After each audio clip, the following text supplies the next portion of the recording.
ang kalikasan ay may mga tinatagong ganda na naghihintay lamang na matuklasan ng mga manlalakbay. Sa ikalawang yugto ng aming video, ibabahagi namin sa inyo ang mga challenging experiences na on the spot naming na-encounter.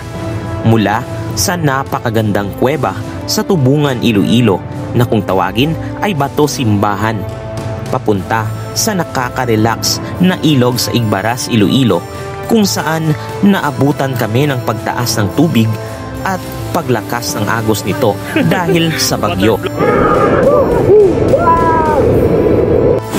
So eto na nga guys, tumaas na yung tubig dito sa ilog and mabuti na lang at nakatawid kami sa kabilang pampang bago patuluyang naging ganito kalakas.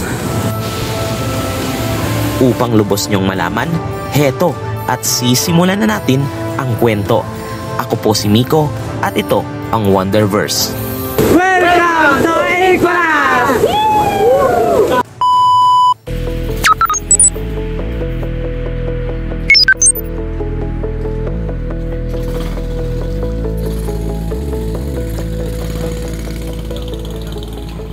So good morning guys. It's already 9:30 AM in the morning and we are here at Barangay Igtuble.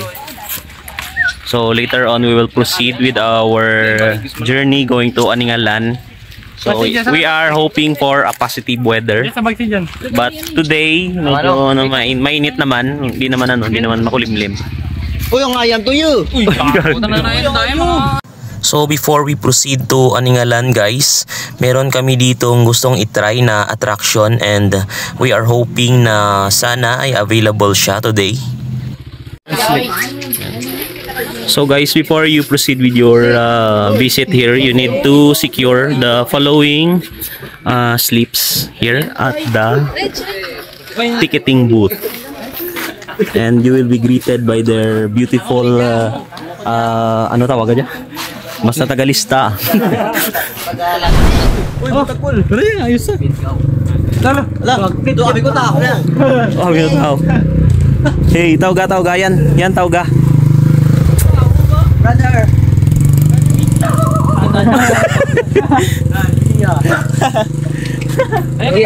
Kiss man lang eh. So guys, ang destination natin ay Bato Simbahan na matatagpuan dito sa Barangay Igtuble. So according sa aming guide, the trek would take 30 minutes. So mabilis na yun. 30 minutes ko no. 30 minutes sure na. And ayan guys, medyo makulimlim. Sana wag bumuhos yung ulan.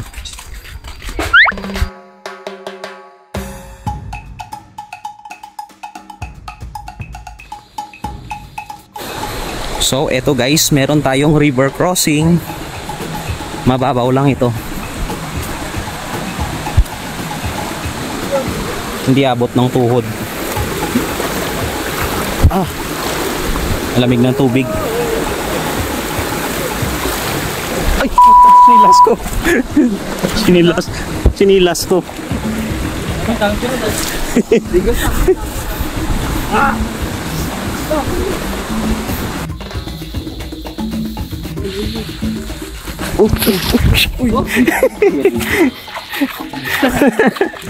Yawa dan leg video.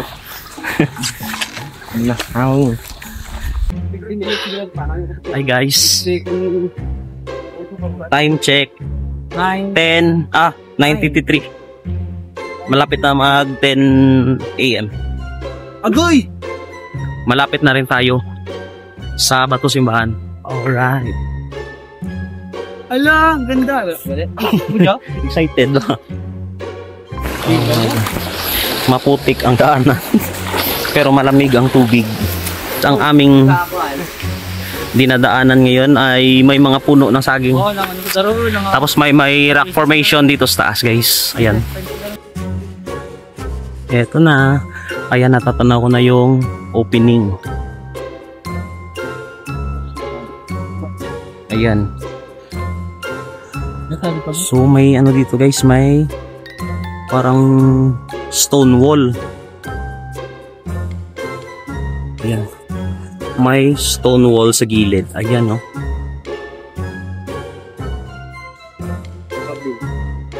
Madulas guys yung mga bato dito, kaya mag-iingat tayo sa pagtapak. Ayan, may mga lumot and moist dahil umulan kahapon ng malakas. Ayan.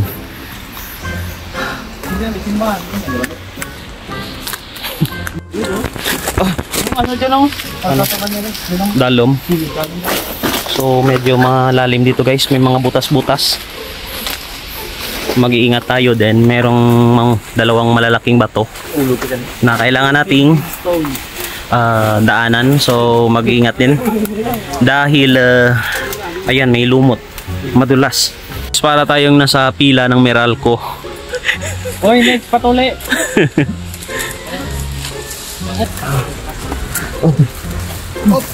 Hindi manggalig. Agay, gamay ka nga siya. Hindi ka dyan mababa pa ng sultan. Ginahaboy ang mga sinilas. Pasaling nga lang. Gago. Gasot mo ka na ulog rin.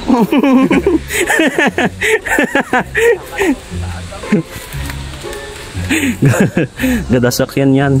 Ay, masakali mo po. Taas mo ka rin.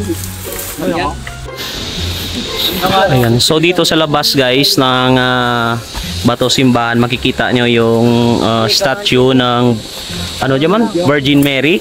Virgin Mary yata to guys. Ayan. Nasa itaas siya ng bato. So kung gusto nyo mag-take ng pictures dito, mag-iingat kayo guys kasi medyo matarik itong part na to. And ayan, yung mga bato madudulas, tsaka malalim yung magkakabagsakan nyo. Ayan. So proceed na tayo guys sa Bato Simbahan upang makita natin yung kanyang loob.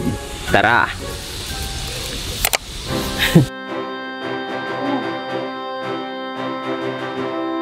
This is the opening of the Bato Simbahan cave guys. Wow.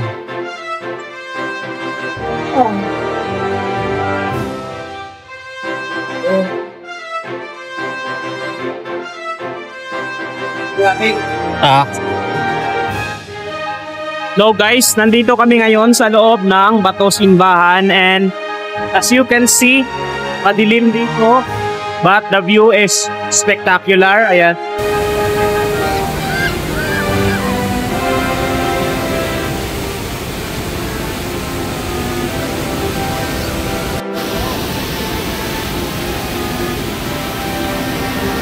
Wow.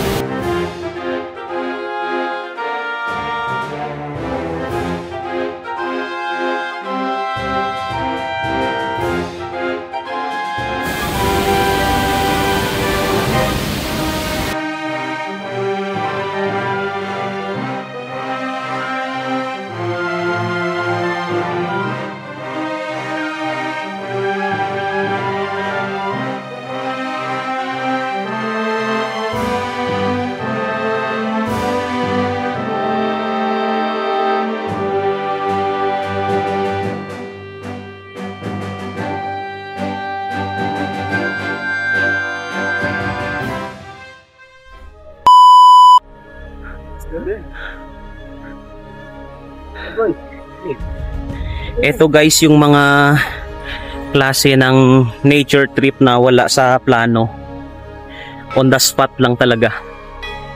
So from Igbaras napunta tayo rito. Okay. So itong area guys sa itaas is part rin ng Bato Simbahan. So dito natin makikita yung pinagmumula ng tubig papasok.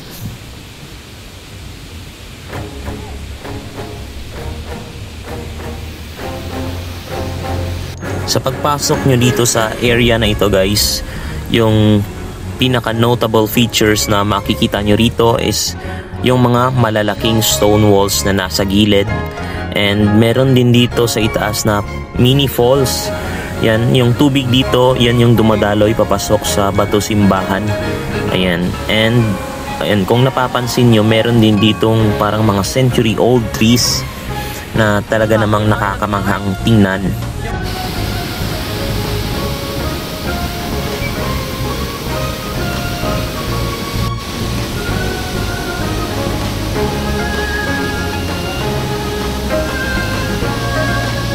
So sa mga mahihilig sa nature trip guys, swak na swak talaga ang place na ito para sa inyo. From the cold water, so hindi lang yun yung may experience yun dito guys. Mamamangha rin kayo sa mga naglalakihang mga bato na nandito. Ayan.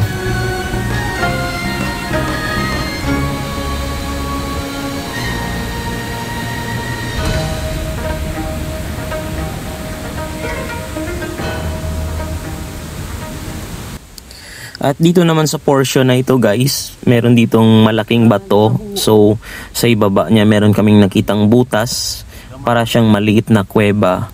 I don't know, pero siguro tinitirhan ito ng mga hayop kapag tag-ulan. And dito naman sa bandang unahan namin, meron ditong parang isang wall na gawa rin sa bato. Ayan, ang nakikita nyo, inaakyat namin yan guys, kasi sa kabila niyan meron pang nakatagong attraction na talaga namang napakaganda. Eto guys, tingnan nyo.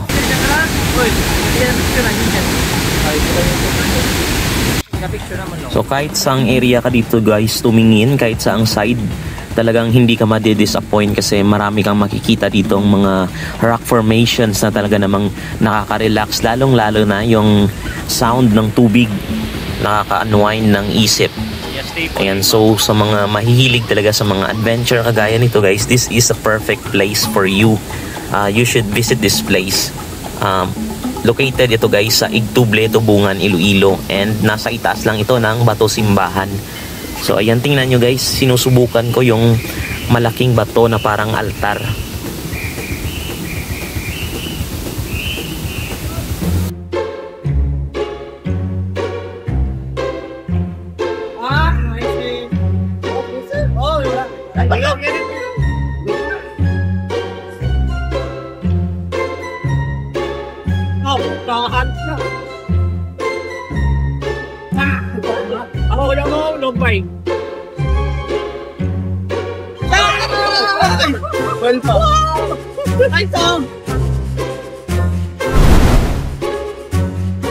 So, eto guys, at tapos na kaming mag-enjoy dito sa Bato Simbahan. Ang next naman namin is babalik kami sa taas, no? Para mag-proceed sa aming next destination. So, let's go!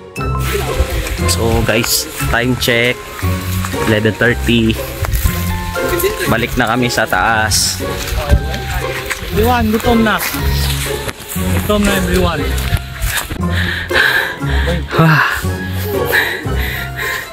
Yung buwan kayo napaabot ka dyan na yun. Tapoy mo na nga yaman. Time check guys, 11:47. Pay dong. Pwede na yung magmano ah. Andito na kami ngayon sa itaas, pabalik sa sasakyan.